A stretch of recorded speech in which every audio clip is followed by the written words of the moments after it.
Standard of லைஃபுக்கும் quality of லைஃபுக்கும் என்ன வித்தியாசம்னு இன்னைக்கு பாப்போமா? இத தமிழ்ல மொழிபெயர்த்தா ரெண்டையுமே வாழ்க்கை தரம்னு தான் சொல்வோம். ஆனா கொஞ்சம் ஆழமா யோசிச்சு மொழிபெயர்த்தா குவாலிட்டி ஆஃப் லைஃப வாழ்க்கை மேம்பாடுன்னு சொல்லலாம். ஸ்டாண்டர்ட் ஆஃப் லைஃப்னா பெரிய வீடு வச்சிருக்கிறது, பெரிய கார் வாங்குறது, அடிக்கடி டூர் போறது, அப்புறம் உங்க பிள்ளைங்கள அதிக ஃபீஸ் கொடுத்து பெரிய ஸ்கூல்ஸ்ல, காலேஜஸ்ல சேர்க்கிறது. இது பொருளாதாரத்துல உயர்ந்த நிலை.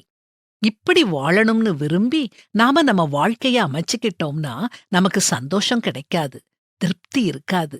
அடுத்து குவாலிட்டி ஆஃப் லைஃப்னா என்னன்னு பாப்போம்.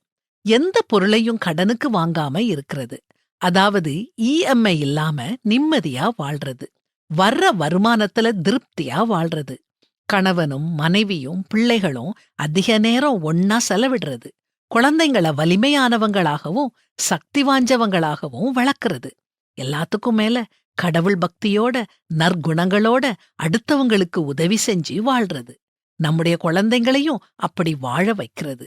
இப்போ சொல்லுங்க, உங்களுக்கு ஸ்டாண்டர்ட் ஆஃப் லைஃப் உயரணுமா அல்லது குவாலிட்டி ஆஃப் லைஃப் உயரணுமா? நிச்சயமா குவாலிட்டி ஆஃப் லைஃப், அதாவது வாழ்க்கை தரம் மேம்படணும்னு தானே நினைப்பீங்க. இத நம்ம சுய பலத்தால செய்ய முடியாது. ஆண்டவருடைய உதவி தேவை.